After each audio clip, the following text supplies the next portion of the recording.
여러분 안녕하십니까? 계시록 10분 강해 시간입니다. 오늘은 서론의 6번째 시간으로 무서운 태풍을 만난 초대교회라는 제목으로 말씀을 드리겠습니다. 요한복음 16장 33절, 이것을 너희에게 이름은 너희로 내 안에서 평안을 누리게 하려 함이라. 세상에서는 너희가 환난을 당하나 담대하라, 내가 세상을 이기었노라 하시니라. 신약시대의 교회는 서기 31년 오순절에 120명이 모인 마가의 다락방에서 새롭게 출발하였습니다. 이 초대교회는 성령의 능력으로 반세기 만에 거대한 로마 제국을 휩쓸며 진격했습니다.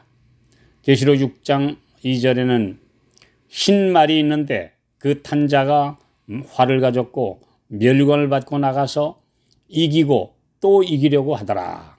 이렇게 초대교회 시대를 승승장구하는 전사들의 시대, 백마의 시대로 상징하고 있습니다. 그러나 이 초대교회도 세월이 흐르면서 변질되기 시작했습니다. 성도들 사이에 거듭나지 못한 사람들이 들어오면서 점점 사랑과 열심이 식어지고 선교에 대한 열정이 줄어들기 시작했습니다. 처음 사랑을 버린 교회는 사도들이 한 사람씩 순교로 쓰러지고 다음 주자가 되어야 할 사람들은 냉랭한 형식주의에 빠져서 그 바통을 제대로 이어받지 못했습니다. 사도 바울은 에베소 교회 장로들과 송별하는 자리에서 다음과 같이 이 사실을 미리 말했습니다. 사도행전 20장 29절로 31절, 내가 떠난 후에 흉악한 이리가 너희에게 들어와서 그 양떼를 아끼지 아니하며 또한 너희 중에서도 제자들을 끌어 자기를 쫓게 하려고 어그러진 말을 하는 사람들이 일어날 줄을 내가 아노니, 그러므로 너희가 일깨어 내가 3년이나 밤낮 쉬지 않고 눈물로 각 사람을 훈계하던 것을 기억하라. 사도 바울이 예언한 그대로 순수한 초대교회의 신앙을 뿌리까지 흔드는 각종 이설들을 전하는 사람들이 여기저기서 일어나 신자들의 믿음을 흔들리게 하고 정로에서 이탈하게 하였습니다. 사도들이 거대한 나무처럼 버티고 있던 시절에도 갈라디아 교회의 유대인 그리스도인들이 그들의 전통 사상을 그대로 가지고 들어와서 이방인 신자들에게 유대인들의 제사, 제도 등 의식법을 그대로 지켜야 한다는 것과 할례를 받아야 한다는 유대주의 사상을 넣어줌으로 큰 혼란을 일으켰습니다. 그리고 고린도 교회에 있었던 분파운동, 나는 베드로파다, 나는 바울파다, 나는 오로지 예수파다 라고 주장하는 이런 온갖 주장 등 이런 도전을 만나야 했는데, 사도들이 사도 요한만 제외하고 모두 다 순교를 당해 세상을 떠난 이후에는 이런 난제들을 올바르게 이끌 지도자들이 절대로 부족했습니다. 그 중에서도 교회의 가장 큰 어려움과 분란을 일으킨 이설은 영지주의, 그노스티시즘이라고 하는 영지주의였습니다. 이것은 헬라 철학에 뿌리를 둔 이원론 사상으로 인간의 육체는 악하고 오직 영혼만 선하다라는 주장이었습니다. 심지어 그들은 예수님께서 십자가에 달려 죽으실 때도 그분의 육신만 고통을 받았을 뿐 그의 영혼은 아무런 고통도 받지 않았다는 주장을 했습니다. 이 영지주의는 두 극단으로 나뉘어 한 파는 철저한 금욕주의를 주장했습니다. 다음에 주장을 하는 사람들이 한쪽의 극단론자들이었습니다. 디모데전서 4장 1절로 3절, 그러나 성령이 밝히 말씀하시기를 후일에 어떤 사람들이 믿음에서 떠나 미혹해하는 영과 귀신의 가르침을 쫓으리라 하셨으니 자기 양심이 화인 맞아서 외식함으로 거짓말하는 자들이라. 혼인을 금하고 식물을 폐하라 할 터이나 식물은 하나님이 지으신 바니 믿는 자들과 진리를 아는 자들이 감사함으로 받을 것이니라. 성령께서 이런 가르침을 사탄의 교훈이라고 분명히 말씀하셨음에도 이런 사상이 교회 안에 계속 악한 또아리를 틀고 있었으므로 후에 카톨릭에서는 성경에 근거가 없는 신부와 수녀의 독신주의를 현재까지 고수해 오고 있습니다.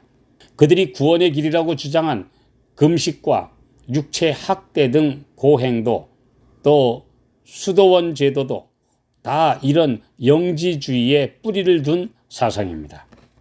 영지주의의 다른 한파는 육체는 원래 낮고 악한 것이며 영혼만 잘 보존하면 된다고 주장하면서 육체의 쾌락은 아무런 문제가 없다고 주장했습니다.